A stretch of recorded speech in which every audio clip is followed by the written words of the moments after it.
Okay, this is it, right down here. Yeah, it's right down the hallway here. Yeah. This is where it all happened in the summer of 1971. Right down this corridor in the basement of the psychology department is where we converted these offices and storage rooms to prison cells. And we had students like yourself, college students from all over the country, play the roles of either prisoners or guards. This was the yard, the prison yard. Here in this closet was solitary confinement, the infamous hole where the guards put prisoners for punishment. That part was screened off, and there was a hidden camera that we recorded everything that happened, exactly where the video crew is now. Here's one of the rooms that was a cell. In fact, I have a box of old stuff from the experiment I'd like you to see.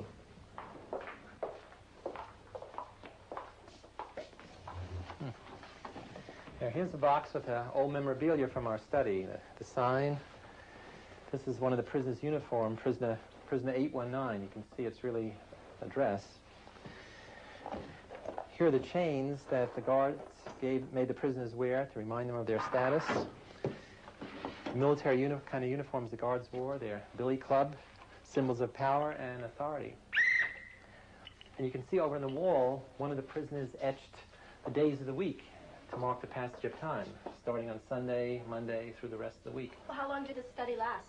Well, we were going to run it for 2 weeks, but we had to end it after only 6 days. Why was that?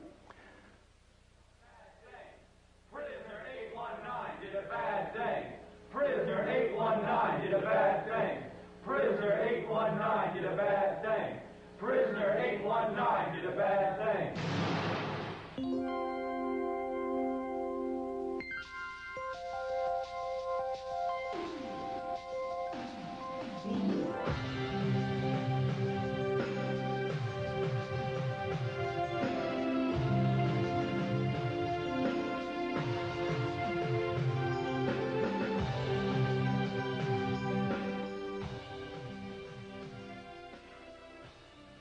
Our goal, back in 1971, was to study the behavioral and psychological consequences of becoming a prisoner or prison guard.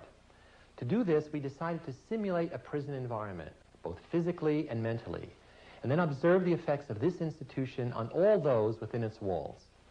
We used the basement of the psychology building to stage our little drama, scheduled to run for 2 weeks.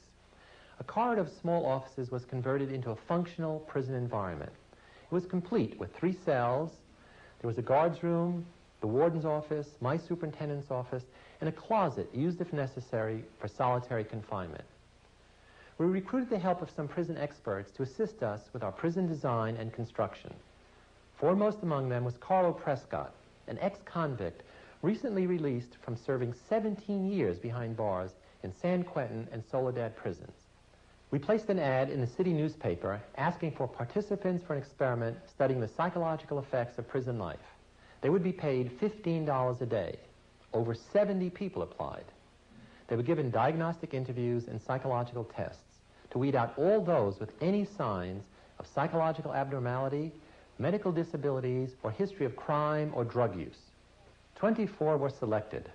They were all healthy, normal, intelligent, middle-class males from colleges throughout the United States.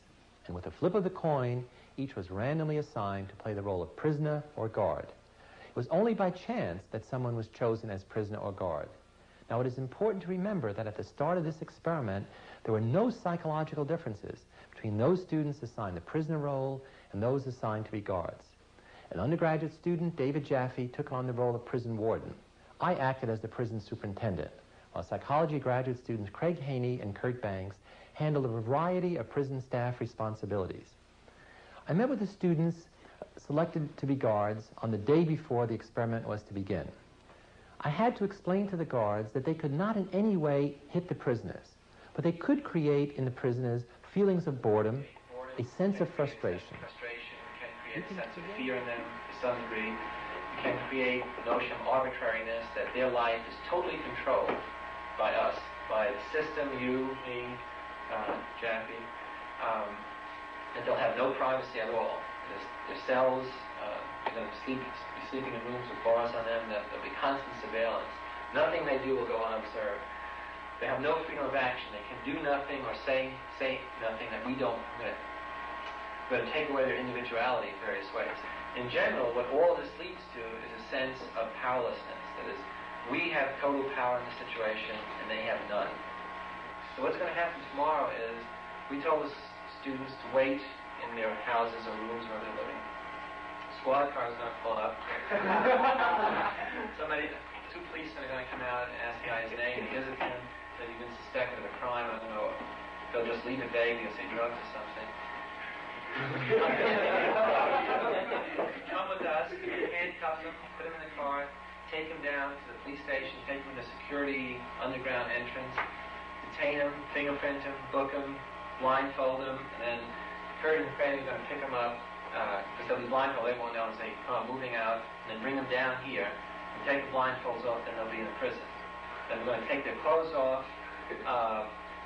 delouse them with a powder spray, put on the uniform. We have some people making uniforms today, which are just going to be like long smocks with numbers on, and they'll have rubber shower shoes, and that's all. No underclothes or anything. And they're going to wear a chain on one leg, which is just a symbolic thing of their loss of freedom. So the police have agreed to do this. I just have to go down and double check and give them the names and so forth. Will this be done by campus security or by real police? The power of the police.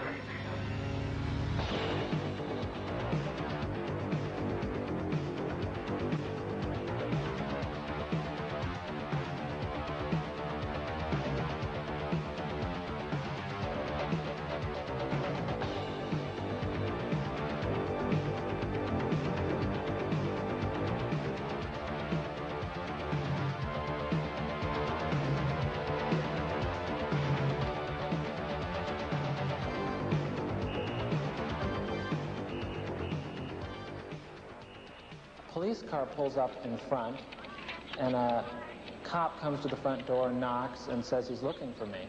So they, right there, they took me out the door. They put my hands against the car. It was a real cop car. It was a real policeman, and there were real neighbors in the street who didn't know that I was. This was a experiment, and there was cameras all around and neighbors all around. They put me in the car. Then they drove me around Palo Alto. They took me to the police station, the basement of the police station.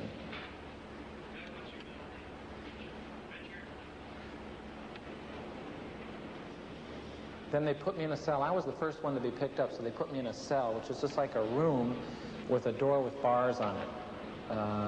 You could tell it wasn't a real jail. They locked me in there in this degrading little outfit. They were taking this experiment too seriously. Well, when I first got here, even though there was, like I had to strip and go through the process, and they would call me names and made me look in the mirror and see how ridiculous I was and stuff, I still didn't feel at all like I was in the prison. I was just looking at it as a job. And I was told not to talk, say anything. I was placed in the cell, and there was another prisoner in there, but still I looked at it as a job the whole first day.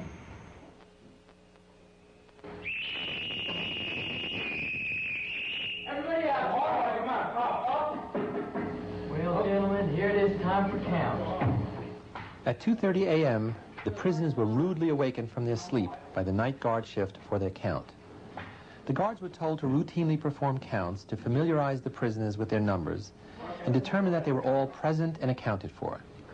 But more important, it provided a regular occasion for the guards to interact with and exercise control over the prisoners. There were several counts every day and night. As you can see in this first count, the prisoners were not yet into their roles. They weren't taking it too seriously. They were still trying to assert their independence. The guards were also having some trouble with filling out their new roles, trying to assert some authority over their prisoners. Hey! I don't want anybody laughing. Let's have no laughing now. There's no laughing now. You guys will be Well, the first day I was on the job, I knew it was going to be tough because from what we were supposed to do, we were supposed to try to make prisoners lose all sense of identity, and I really didn't think I was going to be able to do it. So the first day I just sort of watched the others on my shift, really. Because the first day passed without incident, We were surprised and totally unprepared for the rebellion which broke out on the morning of the second day.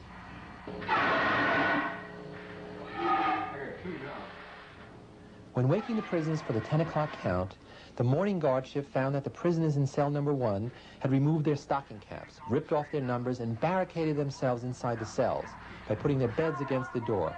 The prisoners began to taunt and curse the guards to their face. This, of course, embarrassed and upset the guards. The morning shift immediately called in reinforcements. They asked the night shift to stay on, and they called up 3 other standby guards to help put down the rebellion. In retaliation, one of the ringleaders of the rebellion, prisoner 8612, protested loudly.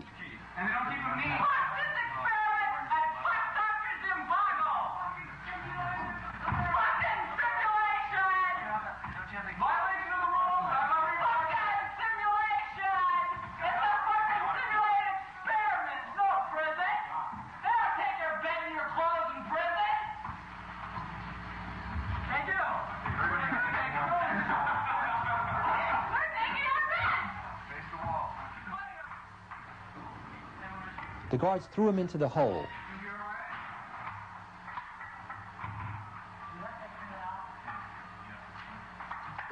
The other leader of the rebellion, prisoner 5704, had his feet chained together by the guards.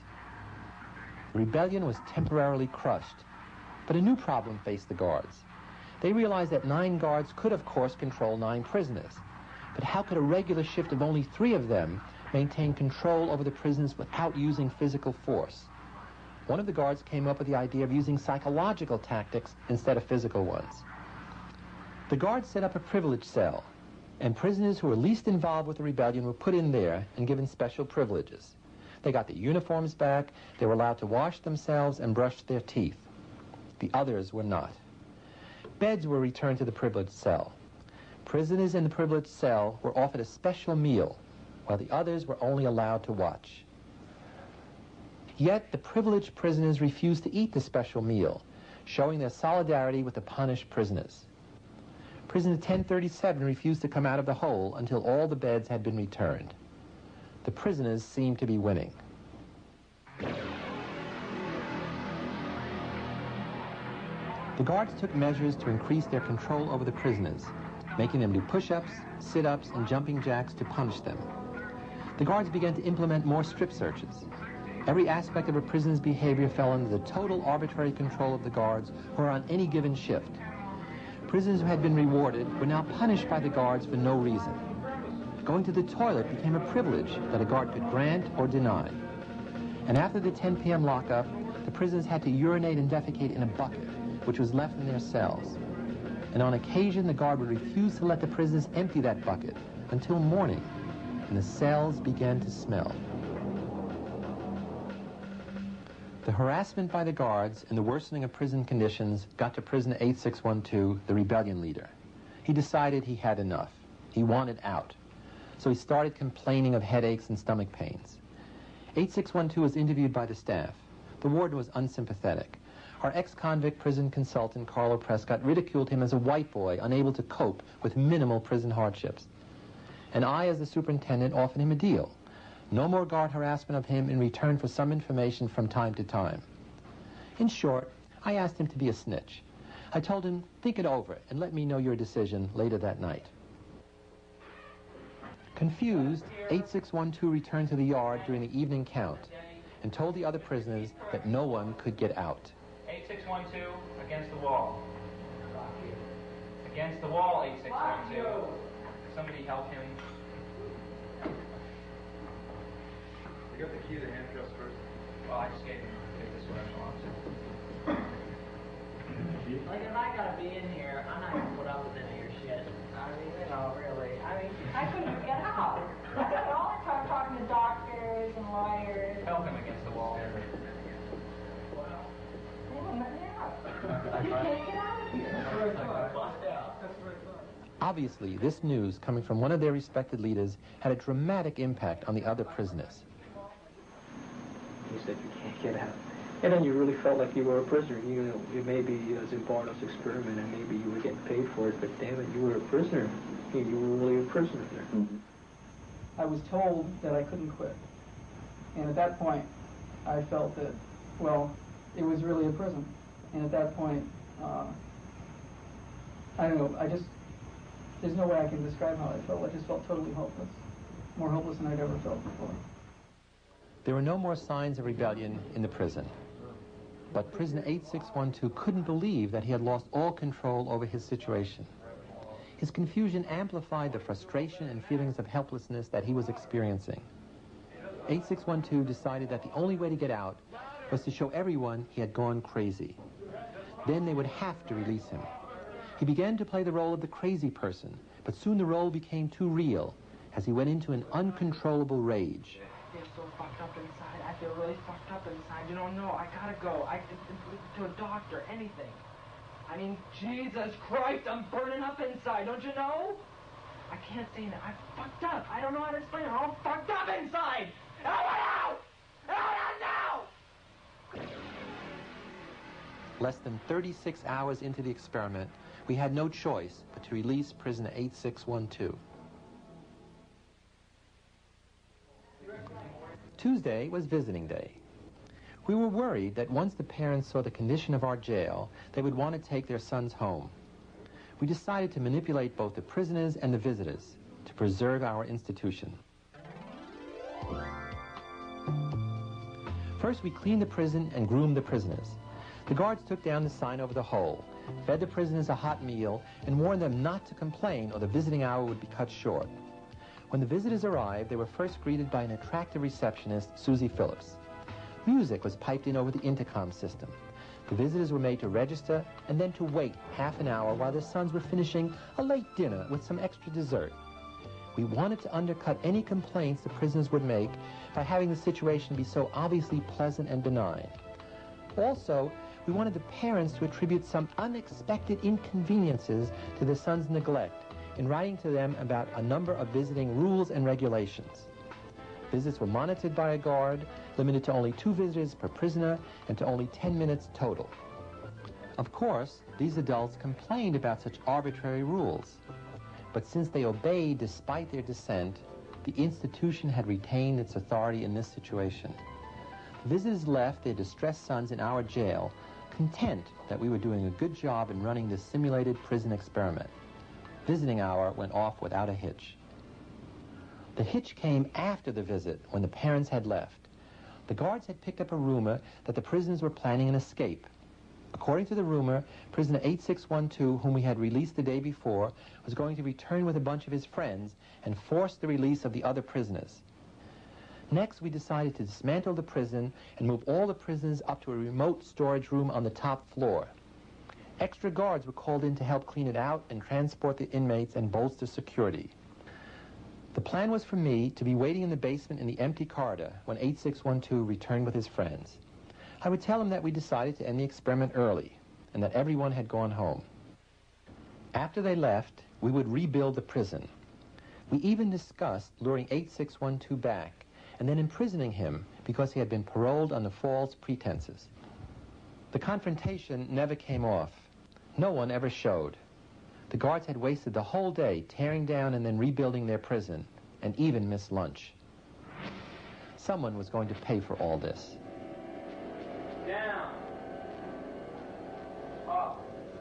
The guards again escalated very noticeably their level of harassment of the prisoners and increased the humiliation that they made the prisoners suffer.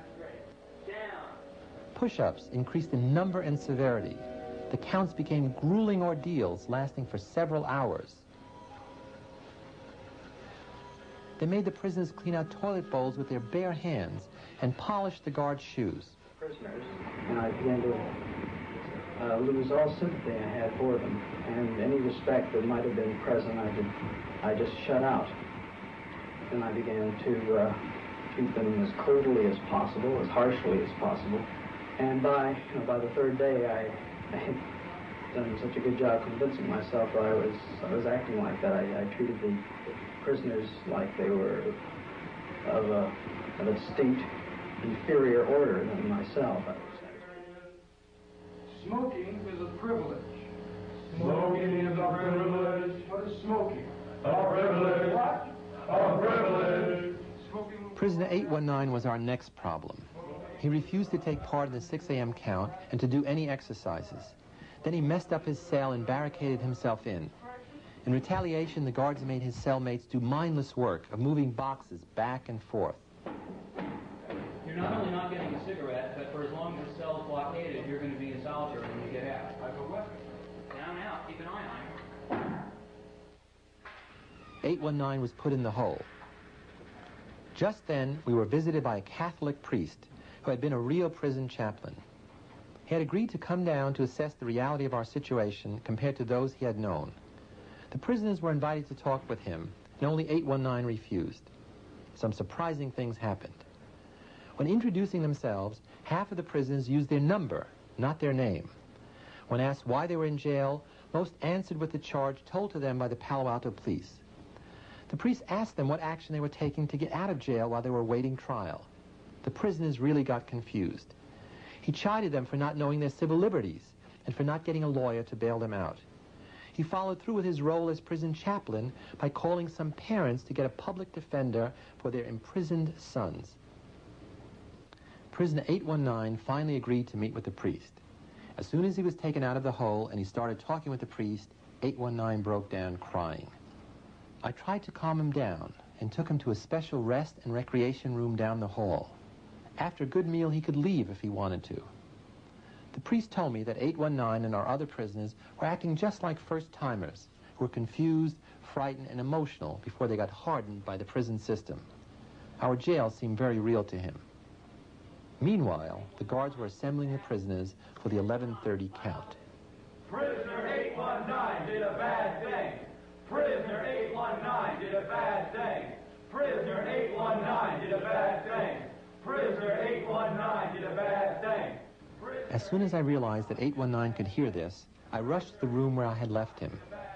And what I found was a boy crying hysterically, while in the background his fellow prisoners were chanting and yelling that he is a bad prisoner and that they were being punished because of him.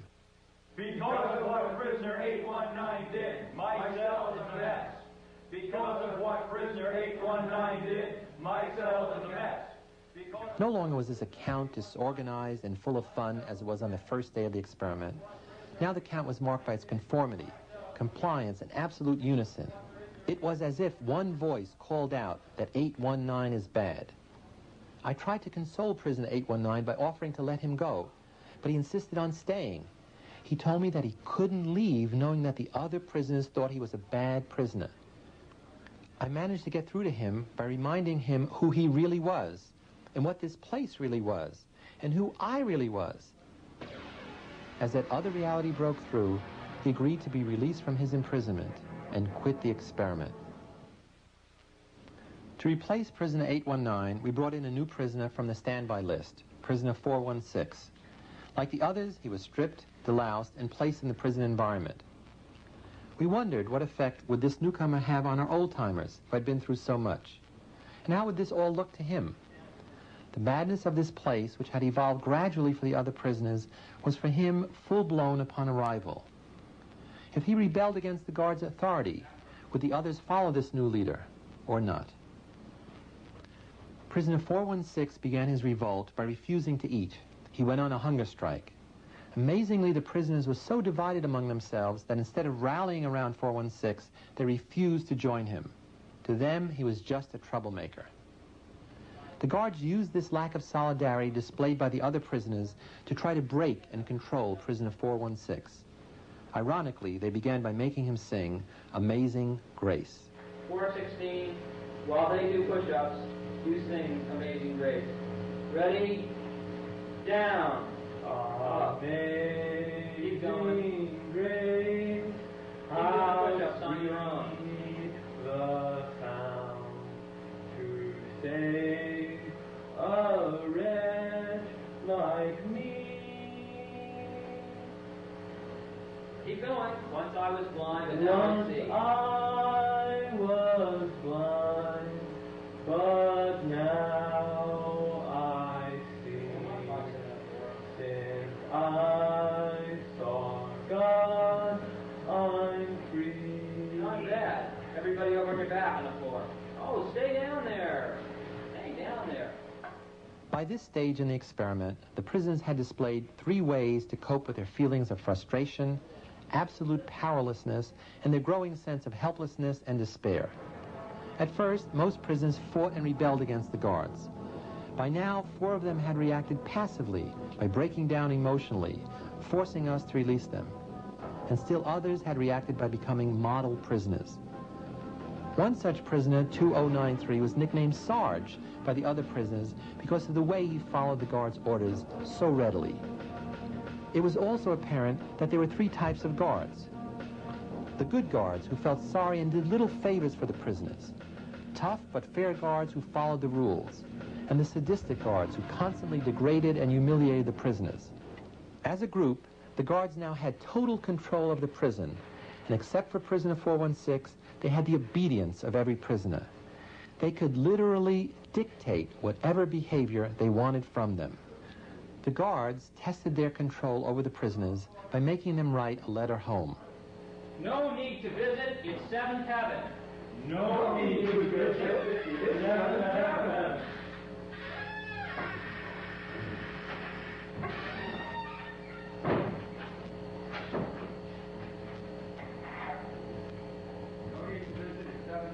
Yours truly. Yours truly. Again. Again. Let's hear yours truly. Yours truly. Your loving son. Your loving son. And put the name there that your mother gave you. At dinner, prisoner 416 refused to eat his sausages left over from lunch. 416 is a prisoner who was extremely dazed at first and upset, and found that, to his surprise, he couldn't respect himself unless he found means to resist, and means that were uniquely his own, means that were best adapted to him. And 416 has found those means, and 416, it means something to me now. The number is a source of pride, like a name. It's important to me that I'm 416. Get in that closet then. He was thrown into the hole and ordered to hold the sausages in his hands. The guards threatened to cancel Thursday's visiting hour for all prisoners if 416 did not eat his sausages. 416 refused again. The guards then channeled the frustration of the other prisoners by having them express their anger directly at 416, who was in the hole. Thank you, 416. Okay, 209. Thank you, 416. Over there. Oh, that's perfect. Oh, yeah, you do it just the same way, 209. Thank you, 416. Okay, that's enough. To the guards, 416 represented disobedience. He was the solitary threat to their total power. He was taken out of the hole for the next count. The count was run almost single-handedly by one guard. The prisoners named him John Wayne because of his macho guard performance and tough guy attitude. He used every tactic he could think of, public humiliation, homophobia, whatever, to dominate the prisoners. 416, You got your hands in the air. Why don't you play Frankenstein? 293, you be the bride of Frankenstein. You stand here. You come over there. Should I act it out, Mr. Correctional Officer? You should act it out. You be the bride of Frankenstein, and you be Frankenstein. I want you to walk over here like Frankenstein and say that you love 293. That's how Frankenstein walks. Walk like Frankenstein. We didn't ask you to walk like you. I love you, 293. Get up close. Get up close. I love you, 293. I love you, 293. You smile, 293. You get down here and do 10 push-ups. 2, 3, 4, 5. Even Sarge, the obedient prisoner, was abused. Why are you such a bastard? I don't know, sir. Why is it you try to be obedient so much? It's my nature to be obedient, Mr. Correctional Officer. You a liar. You a stinking liar. If you say so, Mr. Correctional Officer. What if I told you to get down on that floor and fuck the floor? What would you do then? I would say we didn't know how, Mr. Correctional. Not one of the prisoners protested the harshness and cruelty of the count. Before lights out, 416 was again put in the hole because he refused to eat his sausages, now filthy from being thrown all over the floor. John Wayne made a final attempt to get 416 to submit by setting the other prisoners against him. He gave the prisoners a choice. Now, there's a couple ways that we can do this, depending upon what you want to do.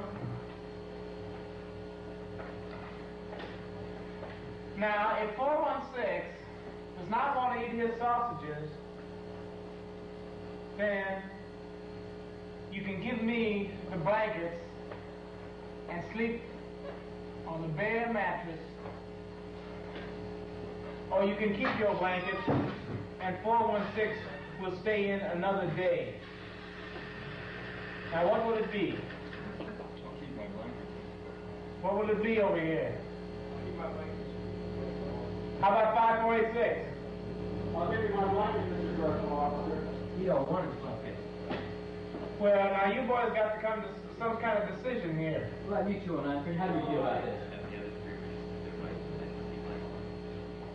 We got 3 in favor of keeping your blanket. We got 3, guess 1.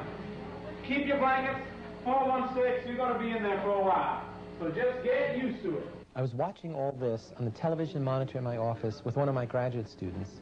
I was amazed that the guard would keep that boy in solitary all night as punishment for not eating cold, dirty sausages. I was amazed that the prisoners would keep their blankets instead of letting 416 out of the hole. This was a true prison where frustrated guards acted sadistically against prisoners like 416 who would not submit to their control, and where demoralized prisoners acted selfishly and shamefully. I told her that I was really impressed with what we had accomplished. In less than a week, she looked at me and said, "I think what you are doing to those boys is horrible."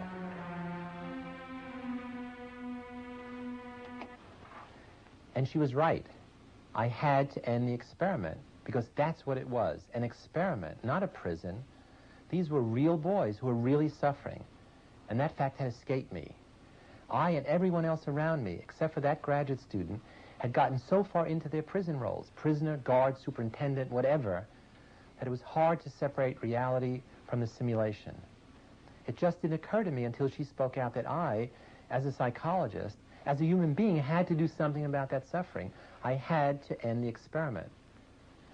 But it's important that we look back at what happened during the 6 days of our prison study, because there were many people other than psychologists who accepted our prison as a prison instead of as a psychology experiment. And their actions or lack of actions added to the reality of our simulation. First, there were the parents who accepted our arbitrary rules for visiting day. They, too, became drawn into our prison society by working within our prison system to try and better their son's condition. But even though some of the prisoners told their parents that this was the worst thing that ever happened to them, the parents accepted the perspective the prison authorities had created, and they rejected that of their sons. The power of the situation was stronger than the individual. And what about the priest who came to visit the prison? He didn't question the ethics of the experiment as he should have. He ended up giving the boys legal counsel instead of spiritual counsel. So he made the line between reality and illusion even more obscure. After the priest left, he called some parents who in turn called a public defender to come to the prison. The public defender watched as one by one the boys were brought in, handcuffed, wearing bags over their heads to discuss their individual cases. He was only concerned with informing the prisoners of their rights as prisoners, not acknowledging that they were in fact college students locked up for a week in the basement of the psychology building. On day 5, the prisoners were brought in front of the parole board, consisting of psychology graduate students, secretaries, and others. The head of the parole board was Carlo Prescott, our prison consultant. What was really interesting was that Carlo was finally sitting on the other side of the parole proceedings. And like all the others who had participated in our study, he took on a role, or rather the role took over him. He became the same kind of parole officer who had rejected his parole request year after year when he was doing time. What I'm trying to say is that you went outside the door and you had a little time to think. Now you're back in here trying to con us and looking at you in a different view. Well, what real social consciousness do you have? What do you really think you owe society? I'd like to hear something real from you. Well, I've got a valid job. Working does not make you a good citizen. It's a Everybody teaching job. It's a good job, I feel. A worthwhile job. That may even make you more suspect. I don't think I'd want you to teach any of my youngsters.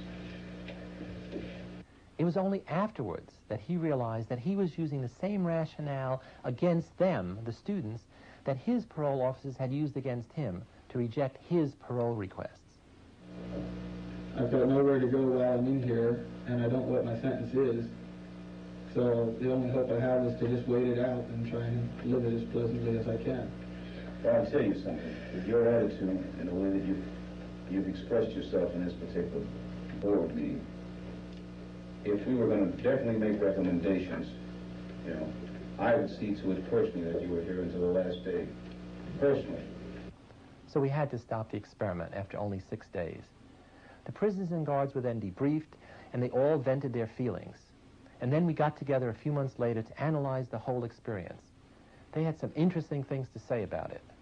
I don't know, at first I thought that maybe I could manage prison for a while.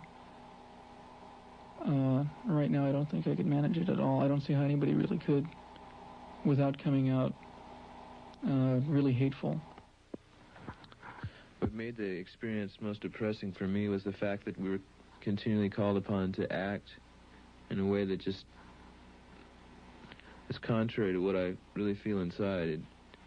I don't feel like I'm the type of person that would be a guard, just continually giving out shit and forcing people to do things and pushing and lying. It just didn't seem like me, and to continually put on a face like that is just really one of the most oppressive things you can do. I had really thought that I was incapable of this kind of behavior. I was surprised, no, I was dismayed to find out that I could really be that I could act in a manner so absolutely unaccustomed to anything I would even really dream of doing. And while I was doing it, I didn't feel any regret. I didn't feel any guilt. It was only afterwards when I began to reflect on what I had done that this behavior began to dawn on me, and I realized that this was a part of me I hadn't really noticed before. I began to feel that I was losing my identity, that the person that I call Clay, the person who put me in this place, the person who volunteered to go into this prison, because it was a prison to me, it still is a prison to me. I don't look on it as an experiment or a simulation. It was just a prison that was run by psychologists instead of run by the state.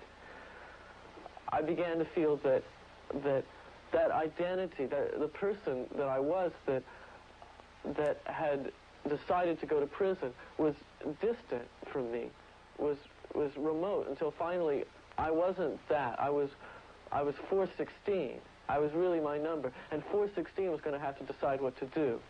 Once you put a uniform on and are given a role, a job, saying your job is to keep these people in line, then you're certainly not the same person as if you were in street clothes and in a different role. You really become that person. Once you put on that khaki uniform, you put on the glasses, you take the nightstick, and you act the part. That's your costume, and you have to act accordingly when you put it on.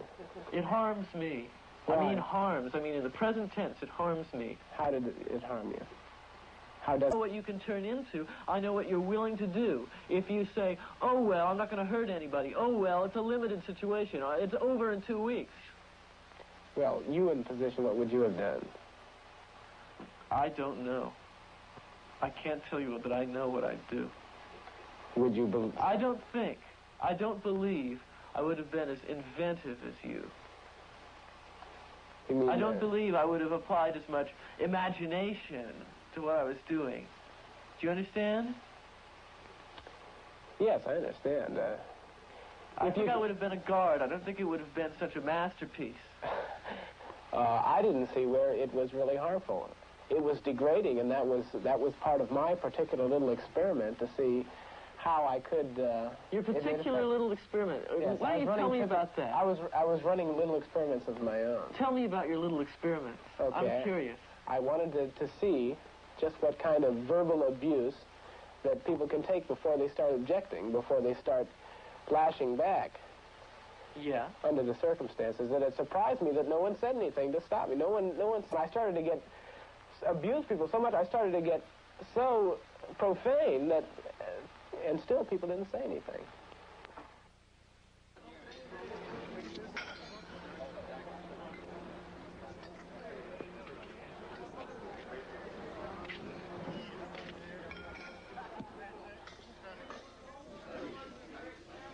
Right now, in this jail, I'm the one of the staff psychologists. This I've been doing for 14 years, practically the length of time I've been away from Phil Zimbardo's experiment. I can't say that. I'm fucked up. I don't know how to explain it. I'm all fucked up inside. Out! Now! God damn it. As an experience, it was unique. I've never screamed so loud in my life. I've never been so upset in my life. And it was an experience of being out of control, both of the situation and of my feelings. And maybe I always have had difficulty with the notion of losing control. I wanted to understand myself, so I went into psychology, so that the unconscious wouldn't so control me, as it did that whole experiment, that whole situation. I was confused. I didn't know what my role was. And I figured, well, I'm thinking now, I'll go into psychology, I'll learn what makes a person tick. I won't be so afraid of the unconscious. The Stanford prison was a very benign prison situation, and it still caused guards to become sadistic, prisoners to become hysterical, other prisoners to break out in hives. I mean, here you had a benign situation. It didn't work. It promoted everything a normal prison promotes. The guard role promotes sadism. The prisoner role promotes a feeling of confusion and shame. Anybody can be a guard. It's harder to be on guard against the impulse to be sadistic, because it's a quiet rage, a malevolence that you can dam up, but there's nowhere for it to go. It comes out sideways, sadistically or whatever. Whereas I think you do have more control, maybe because this is my experience. Everybody needn't be a prisoner. I think if I went through the experience now, I wouldn't have been nearly so confused. I would have been able to do a lot of things differently and not have felt so unsure of what to do. I would have known much more about my options. And there are real prisoners I have met in jail who were people of exceptional dignity, who did not put down the guards, who were very respectful of the guards and do not create in the guard a sadistic impulse. And they could rise above the shame of the role, and they knew how to preserve their dignity within that situation. Dr. Zimbardo, I'm concerned about the subjects. What happened to them afterwards? Yeah, were there any long-term negative effects? Happily, no.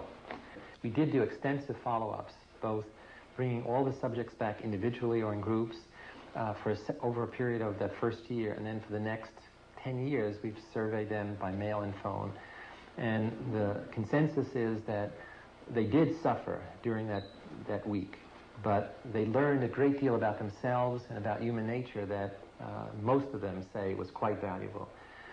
In addition, the effects were really situation-bound, limited to that situation, for several reasons. One, we picked boys who were normal and healthy in every way, and so they were able to rebound back to that position of mental, physical health after they were out of that situation.